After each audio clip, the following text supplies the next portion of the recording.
Hello students, हम लोगों ने लास्ट वीडियो में फिजिकल और केमिकल एड्जॉर्प्शन के बीच में डिफरेंस देखा था। बहुत इंपॉर्टेंट है, मैंने आपको उस वीडियो में भी बताया था। आज हम देखेंगे एड्जॉर्प्शन आइसोथर्म्स। ये टॉपिक्स भी इंपॉर्टेंट है, पूछते हैं एग्जाम में। एड्जॉर्प्शन आइसोथर्म्स से मीनिंग क्या होता है? तो actually variation of amount of the gas adsorbed by the adsorbent with the pressure at constant temperature। इसको एक्सप्रेस करने के लिए हम एड्जॉर्प्शन आइसोथर्म यूज करते हैं। एड्जॉर्प्शन आइसोथर्म से मतलब है इस तरीके का ग्राफ है जिसमें हमने एक साइड पर लिया हुआ है x by M. x by M से मतलब क्या है? x बाई एम से मतलब है the ratio of the adsorption. Ratio of adsorption मतलब कि जिसमें हम ये बताएंगे कि कितना amount of the gas adsorb हुआ है कितने एड्जॉर्बेंट के ऊपर, और उसका रिलेशन हम शो करेंगे प्रेशर से। तो हम लोगों ने ये चीज़ देखी हुई है कि जैसे जैसे हम प्रेशर इंक्रीज करते हैं एड्जॉर्प्शन इंक्रीज होता चला जाता है, फिजिकल एड्जॉर्प्शन। तो इस तरीके से एड्जॉर्प्शन आइसोथर्म का वेरिएशन हम यहाँ पर बता रहे हैं। इसको फ्रेंडलिच करके जो एड्जॉर्प्शन आइसोथर्म है उसके थ्रू हम एक्सप्लेन करते हैं। इसको 1909 में दिया था। और an empirical relationship between the quantity of the gas adsorbed by unit mass of the solid adsorbent and pressure at a particular temperature। इसमें हमने एक solid adsorbent लिया हुआ है और उसके ऊपर जितनी amount of gas adsorb हो रही है उसका relation हमने शो किया है इस इक्वेशन से, x by m is equal to kp raised to 1 by n, जिसमें n क्या है? is more than 1 होगा। तो ये इक्वेशन है, बहुत इंपॉर्टेंट इक्वेशन है ये। x by M is equal to K P raise to 1 by N, जिसमें x क्या है? Mass of solute. सॉल्यूट से मतलब एड्जॉर्बेंट है, एड्जॉर्बेट है जो एड्जॉर्ब हो रही है। कहाँ पर? m मास ऑफ एड्जॉर्बेंट के ऊपर, मतलब m जो है मास ऑफ एड्जॉर्बेंट है, x जो है एड्जॉर्बेट है, P प्रेशर है, K और N इसमें कांस्टेंट है, जो किसके ऊपर डिपेंड करते हैं? On the nature of adsorbent and the gas, मतलब सॉल्यूट और सॉल्वेंट। इट मीन्स ये एड्जॉर्बेंट और एड्जॉर्बेंट दोनों के ऊपर डिपेंड करता है एक पर्टिकुलर टेम्परेचर के ऊपर। The relationship is generally represented in the form of a curve, जिसको हमने कर्व के थ्रू रिप्रेजेंट किया हुआ है। Where mass of gas adsorbed per gram of the adsorbent is plotted against the pressure। हमने pressure के अगेंस्ट में ratio plot किया हुआ है, उसे हमने ग्राफ प्लॉट किया हुआ है। The curve indicate that at a fixed pressure there is a decrease in physical adsorption with increase in temperature. हम चीज यहाँ पर ये चीज शो कर रहे हैं कि यदि हम टेम्परेचर कम रखते हैं तो एड्सॉर्प्शन कैसा मिलेगा? अपने को ज़्यादा मिलेगा। लेकिन यदि आपने जैसे जैसे टेम्परेचर बढ़ाओगे आपको एड्सॉर्प्शन कैसा मिलेगा? कम मिलेगा। Physical adsorption it will decrease with increase in temperature. ये चीज हमने यहाँ पर शो की है। ये जो है equation x by M is equal to K P raise to 1 by N, यदि हम इसका लॉग ले लें तो लॉग लेने पर हमारी इक्वेशन बनती है log x by M is equal to log k plus 1 by N log p। ये हमने लिया। अब इसमें भी log x by M versus log p के बीच में हमने ग्राफ प्लॉट किया है, तो आपको इस तरीके से स्ट्रेट लाइन मिलेगा। और इसमें स्ट्रेट लाइन में जो इंटरसेप्ट है उससे आपको लॉग k की वैल्यू मिलेगी, और जो ये स्लोप यहाँ पर बन रहा है इससे आपको 1 बाई एन की वैल्यू मिल जाएगी। और इस तरीके से लॉग p हमने यहाँ पर रखा हुआ है, लॉग x बाई एम हमने यहाँ पर रखा हुआ है। ये जो फ्रेंडलिच का आइसोथर्म है इसको हम इस मतलब ग्राफ के थ्रू एक्सप्लेन करते हैं, जिसमें हमने लॉग x बाई एम एक कोऑर्डिनेट पर रखा हुआ है और लॉग p हमने x एक्सिस पर रखा हुआ है। if it comes to be a straight line, the Freundlich isotherm is valid, otherwise not। The slope of the straight line gives the particular value of the 1 by N से हमें इस slope से हमें 1/n की value मिलती है। The intercept of the y axis gives the value of the log k, ये मैं आपको ऑलरेडी बता चुकी हूँ कि इस इंटरसेप्ट से हमें log k की वैल्यू मिलेगी। Freundlich isotherm explain the behavior of the adsorption in an approximate manner. The factor 1/n can have values between 0 and 1, probably 0.1 to 0.5. Thus equation 5.5 holds good over a limit range of pressure. मतलब कि ये हमारा isotherm जो हमने plot किया हुआ है graph, ये पूरा वैलिड होता है एक पर्टिकुलर प्रेशर की रेंज में, where 1/n is equal to 0, x/m is equal to constant, the adsorption is independent of the pressure. जब हम 1/n को 0 रख लेंगे तो वहां पर हमें क्या होगा, x/m कॉन्स्टेंट मिलेगा और एड्सॉर्प्शन कैसा हो जाएगा, प्रेशर के इंडिपेंडेंट हो जाएगा।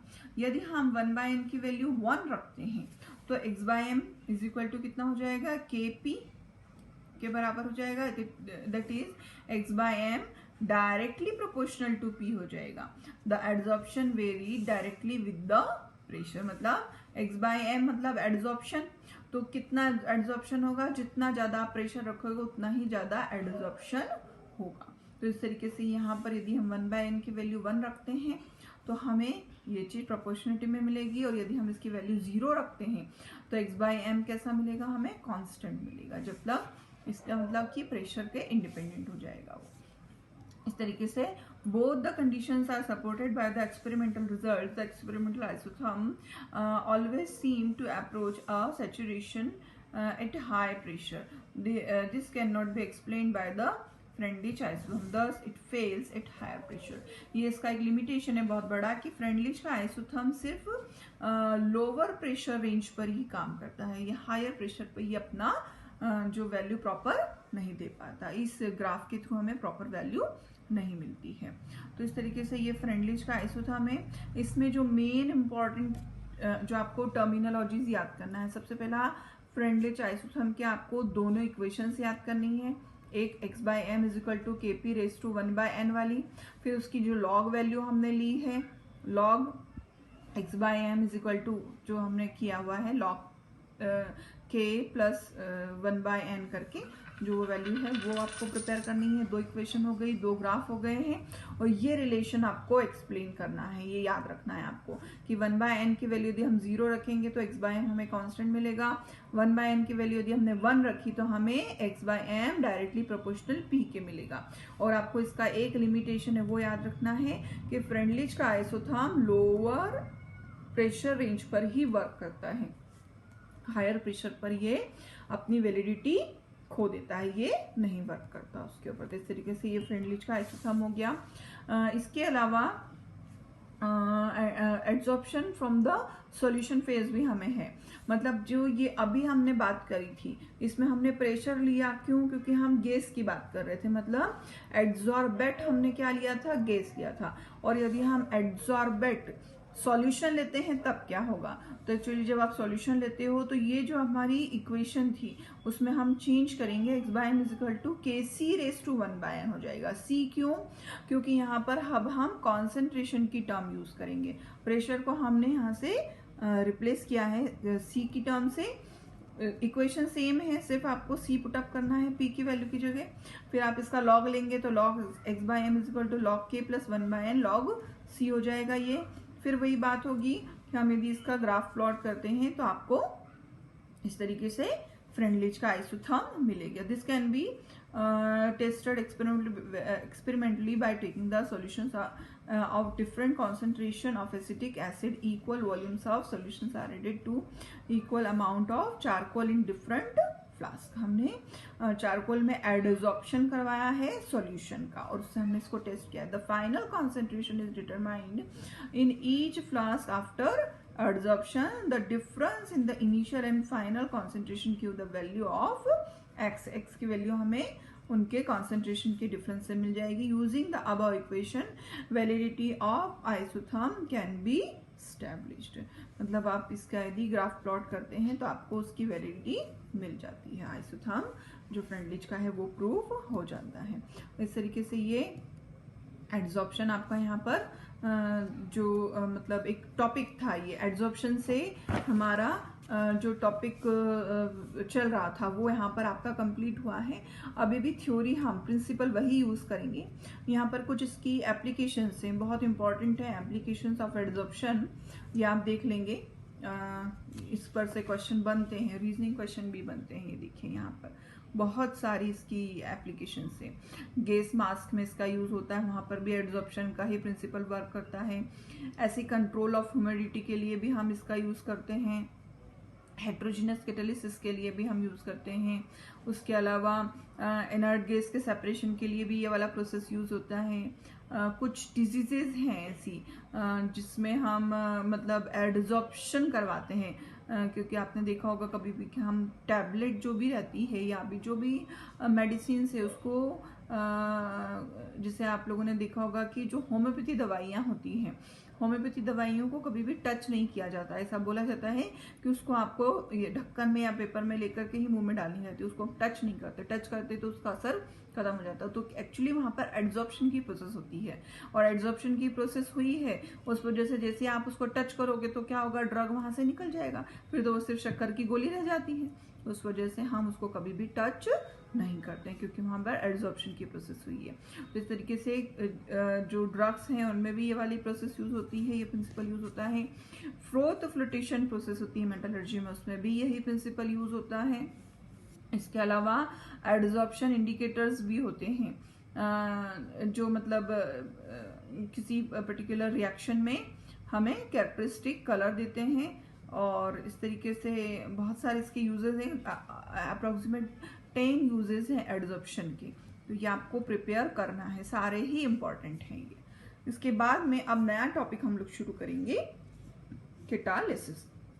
ये जो कैटालिसिस टॉपिक है इसमें भी हमारा जो मतलब प्रोसेस यूज होना है वो सरफेस केमिस्ट्री, सरफेस से ही रिलेटेड रहेगा पूरा ये। तो ये हमारा नया टॉपिक है कैटालिसिस, ये इसको मैं नेक्स्ट वीडियो में कंटिन्यू करूँगी।